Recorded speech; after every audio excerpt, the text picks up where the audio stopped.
নমস্কার বন্ধুরা, সবাই কেমন আছেন? আশা করি খুবই ভালো আছেন। 27শে আগস্ট মঙ্গলবার 2024 ছাত্র সমাজের আন্দোলন নবান্ন অভিযান।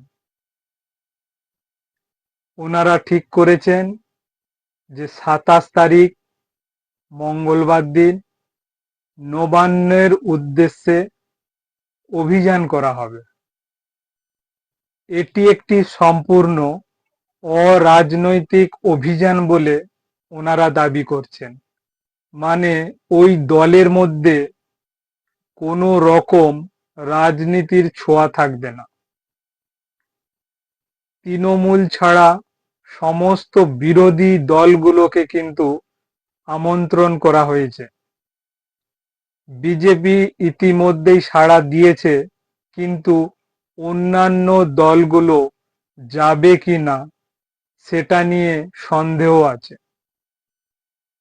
বিজেপি আগে থেকেই বলে দিয়েছেন যে তাদের দল যাবে, অরাজনৈতিকভাবেই যাবেন, কিন্তু দলের কোনো সদস্যদের পাঠাবে কিনা সেটাও কিন্তু তারা পরিষ্কার করে এখনো বলেন। আমরা সাধারণ মানুষ সেই দিকেই তাকিয়ে আছি।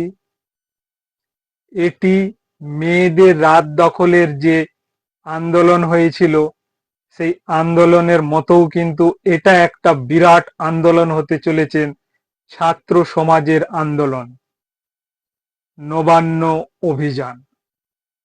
আমরা এখন অধীর আগ্রহে তাকিয়ে আছি সেই দিকে যে এই নবান্ন অভিযান সাকসেস হবে কিনা। ইতিমধ্যে রাজ্য সরকারের পুলিশ বাহিনী কিন্তু রেডি আছে। 2100 পুলিশ বাহিনী সেখানে মোতায়েন থাকবে।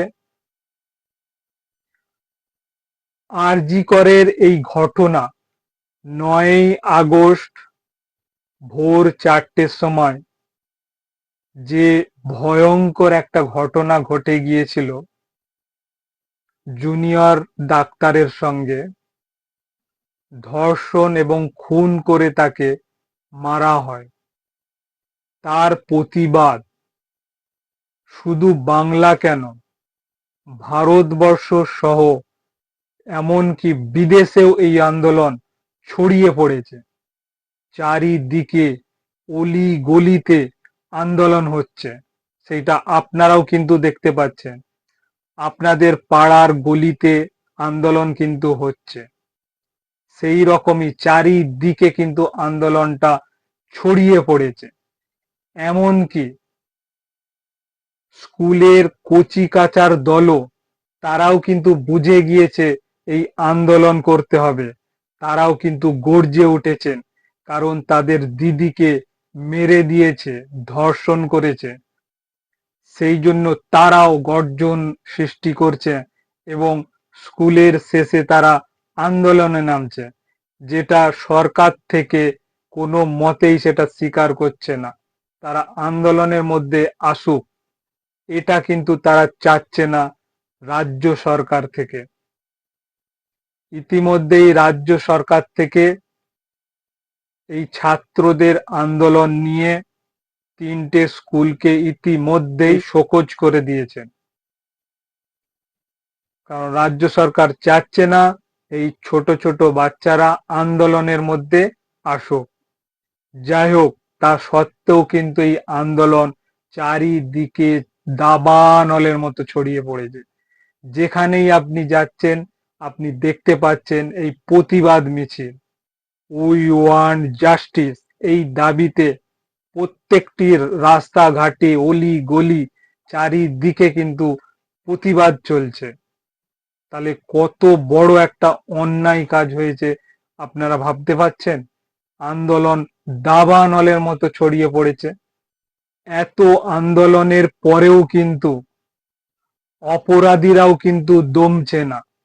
চারিদিকে ভয়ঙ্কর ভয়ঙ্কর সব ঘটনা ঘটেই চলেছে, যে ভয়ঙ্কর ঘটনা শুনলে গা শিউড়ে উঠবে। এমন ভয়ঙ্কর ভয়ঙ্কর ঘটনা তারা ঘটিয়ে চলেছে। এই মেয়েদের উপর নির্যাতন কবে শেষ হবে? এই এত আন্দোলন হওয়া সত্ত্বেও কিন্তু তারা থামছে না। ভারত সরকারকে ইতিমধ্যেই আমরা রিকোয়েস্ট করব যে কঠোর থেকে কঠোর আইন আনা হোক। যদিও ভারত সরকার কিছুদিন আগে কিন্তু কঠোর থেকে কঠোরতম আইন কিন্তু এনেছে। আমরা চাইবো আরো কঠিন হোক সাজা। যে অপরাধীরা ধরা পড়বে নির্দিষ্ট অপরাধের সঙ্গে, তাকে কিন্তু এই দুনিয়াতে বেঁচে থাকার কোনো রকম অধিকার দেয়া হবে না। এই রকমই একটা আইন আনা হোক। তাকে নৃশংসভাবে মারতে হবে। যতটা কষ্ট দিয়ে তারা নির্যাতন করেছে, তার থেকে অধিক নির্যাতন করে তাদের কিন্তু সঙ্গে সঙ্গে মারতে হবে। এটাই একটা সাজা আনা হোক ভারত সরকারের। স্কুল, কলেজ, রাস্তাঘাট চারিদিকে কিন্তু এই আন্দোলন হচ্ছে। বিভিন্ন জায়গা থেকে এই ছাত্র সমাজের আন্দোলন নবান্নের উদ্দেশ্যে কিন্তু যাবে। আমরা সেদিকেই চেয়ে আছি যে কিভাবে তারা এই আন্দোলনকে আগিয়ে নিয়ে যাবে নবান্নের উদ্দেশ্যে, সেটাই আমরা কিন্তু দেখব। এবং এই আন্দোলন কতটা সফল হয় সেটাও কিন্তু আমরা দেখব। রাজ্য সরকার সর্বতোভাবে তারা বল প্রয়োগ করবে কিনা সেটাও একটা দেখার বিষয়। ইতিমধ্যেই আদালত থেকে বলা হয়েছে যারা শান্তিপূর্ণভাবে আন্দোলন করবে তাদের দিকে কিন্তু আন্দোলন করতে দিতে হবে। পুলিশ দ্বারা তাদের প্রতিহত করলে বা বাধা সৃষ্টি করলে হবে না। এটা কিন্তু আদালত থেকে সম্পূর্ণভাবে বলে দিয়েছে। অতএব মঙ্গলবার অর্থাৎ 27শে আগস্ট আমরা তাকিয়ে আছি এই ছাত্র সমাজের আন্দোলন কত দূর আগায়, আর পুলিশরা আটকায় কিনা সেদিকেও কিন্তু আমাদের নজর থাকবে। তো বন্ধুরা, কেমন লাগলো আজকের এই সম্পূর্ণ ভিডিওটি? আপনারা অবশ্যই কমেন্টের মাধ্যমে আপনারা জানাবেন। আর এতক্ষণ আমার সঙ্গে থাকার জন্য আপনাদের অনেক অনেক ধন্যবাদ।